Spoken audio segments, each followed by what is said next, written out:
It is important to have a real overview of the process because there are many different moving parts. And in order for a person to understand those moving parts, it is important to see where they fit into the big picture. Terminology, or the buzzwords, are also important. Ultimately, you're going to be meeting medical professionals, doctors, or office managers, or other people, and they're going to talk a language that you have to be totally conversant with. So if you hear about EOBs, ICD-9s, ICD-10s, HIPAA, high-tech, and the list goes on, you have to know what they're talking about. As a secondary matter, not only do you have to understand them, in order to sound intelligent, you have to be able to use those terms as needed. There is an old saying that opportunity favors the prepared. And in preparation for marketing, it is always better to know a little more than what you're expected to know.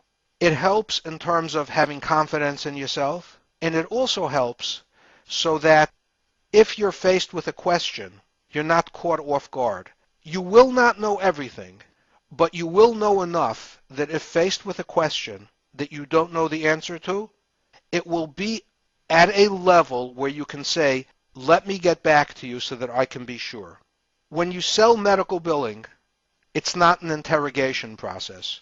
Usually the doctor will have one or two or three concerns, and you will be prepared to answer hundreds of questions that will probably never ever be asked of you.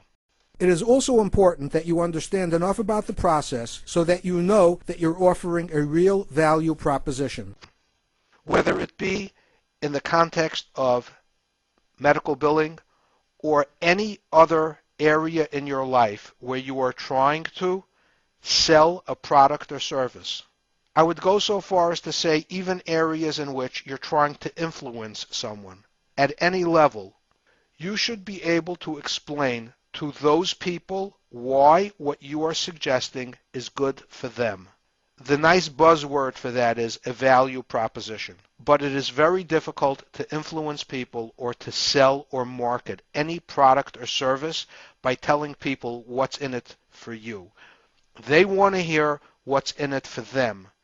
And you should be able to do that with a level of knowledge that gives you comfort in offering a value proposition.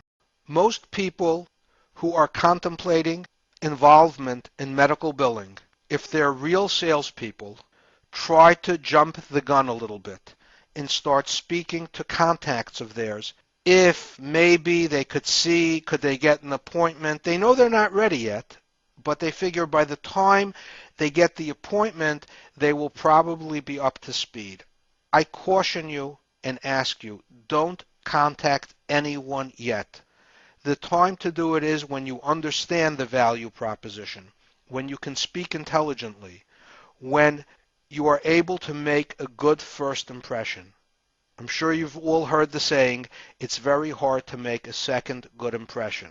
What you can do in the interim is start formulating lists of the people that you might be able to speak to in the future, and I would only advise you that if you put together those lists, don't edit your own mind when you're making the list.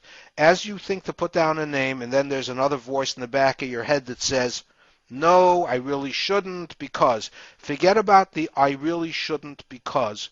You always have time to cross them off the list later. First, put together as expansive a list as you can if you are inclined to start working early. But whatever you do, don't start contacting people until you really understand what it is that medical billing is all about and what it is that you might potentially be offering them.